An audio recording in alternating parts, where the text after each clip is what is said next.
स्वागत है दोस्तों मेरा चैनल टेक आंसर में। तो आज हम इस विषय पर चर्चा करने वाले हैं कि सीएए क्या है और क्यों है सीएए के लिए विवाद। तो चलिए हम देर नहीं करते हैं। अगर मेरे चैनल पर नए हैं तो मेरे चैनल को सबसे पहले सब्सक्राइब कर लेंगे, ठीक है। तो यहाँ पर देखते हैं कि व्हाट इज़ सीएए, क्या है सीएए और इससे जुड़ा विवाद क्या है। केंद्र सरकार ने जारी किया नोटिफिकेशन। यहाँ पे देख सकते हैं कि व्हाट इज़ सीएए और नागरिकता संशोधन अधिनियम सीएए 2019 में लागू किया गया था। चलिए हम क्या है विवाद और क्यों है विवाद हम देखते हैं, ठीक है। यहाँ पे देख सकते हैं कि पूरा विवाद हो रहा है। चलिए तो हम यहाँ पर देखते हैं क्या है विषय। यहाँ पे देख सकते हैं कि केंद्र सरकार ने नागरिकता संशोधन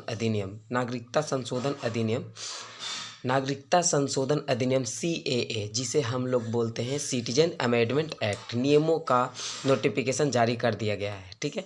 यह कानून 2019 में पारित किया गया था और इसके खिलाफ बड़े पैमाने पर देश भर में उस समय विरोध हुआ था, जिस समय कोविड-19 स्टार्टिंग हुआ था, ठीक है। विरोध प्रदर्शन हुए थे और इस आर्टिकल में हम इस आर्टिकल में जानेंगे कि सीएए क्या है और इससे जुड़ा विवाद क्या है, ठीक है। यहाँ पर देखते हैं क्या है।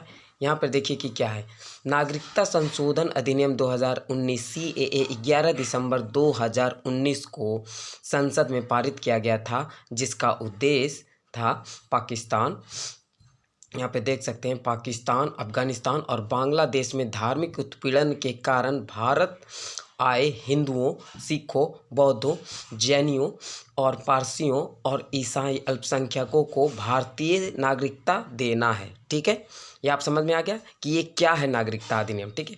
इसमें मुसलमानों को शामिल नहीं किया गया है और यही विवाद का वजह भी है। समझ में आ रहा है, ठीक है। ये समझ में आ गया कि क्या है और क्यों विवाद का कारण, ठीक है। विपक्ष का कहना रहा है कि यहाँ पे क्या बोल रहा है कि इसमें बोला जा रहा है कि इसमें क्या है कि इसमें क्या बोला जा रहा है कि विपक्ष का कहना यह है कि यह कानून संविधान के आर्टिकल 14 का उल्लंघन करता है, ठीक है। ये क्या बोल रहा है कि ये संविधान के 14, जिसमें बोला गया क्या कि समानता का अधिकार दिया गया है, ठीक है। ये क्योंकि मुसलमानों के साथ भेदभाव किया जा रहा है, ऐसा इसमें कहा गया है, ठीक है। क्या है आपत्ति, यहाँ पे देख सकते हैं। पहले हम पढ़ चुके हैं क्या है कि यहाँ पे देखिए कि एक तरफ केंद्र सरकार का कहना है कि सीएए धार्मिक उत्पीड़न का शिकार हुए अल्पसंख्यकों को क्या है आसरा देने के लिए लाया गया है, तो दूसरी तरफ सीएए के विरोध में कहा जा रहा है कि यह मुसलमानों को बेघर करने के मकसद से लाया गया कानून है, ठीक है। यहाँ तक आपको समझ में आ गया।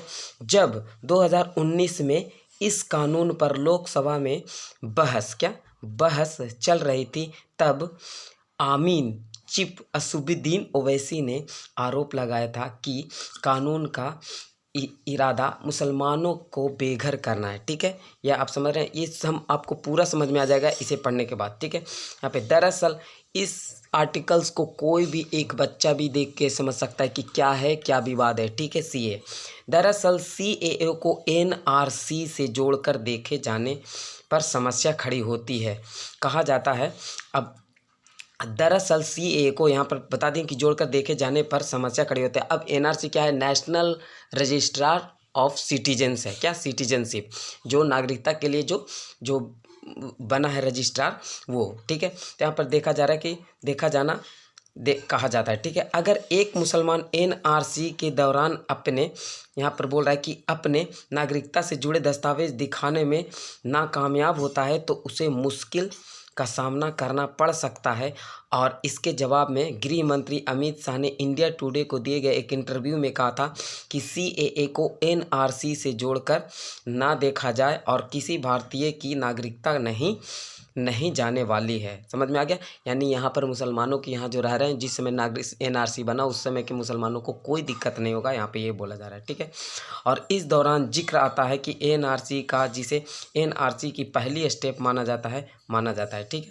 यहाँ पर बोल रहा है, यहाँ पर क्या बोल रहा है कि एनआरसी होने के दौरान सरकारी कर्मचारी हर घर में जाएंगे और हर शख्स का डेटा जमा करेंगे और इसके आधार पर एक लिस्ट तैयार होगी जिसमें डाउटफुल सिटीजन्स के नाम लिखे जाएंगे और इन नागरिकों से कहा जाएगा कि वह नागरिकता को प्रमाणित करने वाले दस्तावेज पेश करे, यानी ये साबित करे कि वह भारत के नागरिक हैं या नहीं। और इसके बाद एक लिस्ट तैयार होगी जिसमें यह यह तय करेगी कि इसमें से कितने अपनी नागरिकता साबित कर गए हैं, मतलब अपनी नागरिकता साबित कर पाए हैं और किसने नहीं। समझ में आ गया।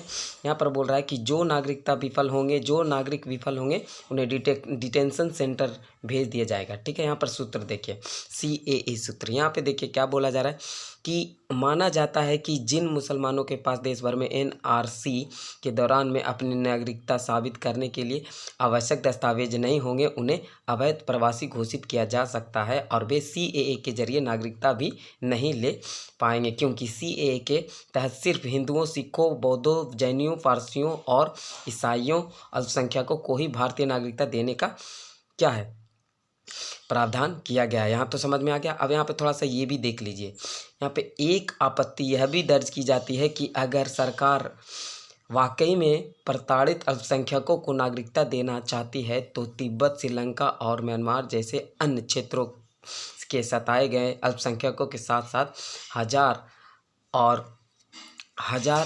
अहमदिया क्या है, यहाँ पे देख सकते हैं कि अहमदिया नागरिकों को क्यों इसमें शामिल नहीं किया गया है। ठीक है, यहाँ पर आप समझ में आ गया होगा।